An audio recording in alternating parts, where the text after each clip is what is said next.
You ask Tiger to solve. This deals with linear equations with one unknown.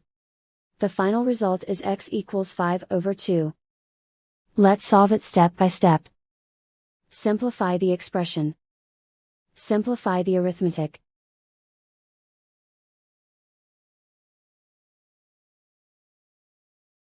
Group all constants on the right side of the equation. Add 5 to both sides.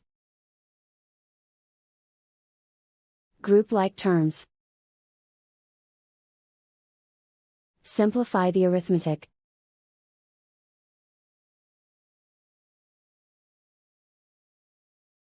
Isolate the x. Divide both sides by 8. Simplify the fraction.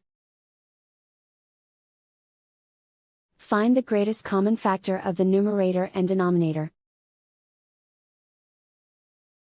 Factor out and cancel the greatest common factor.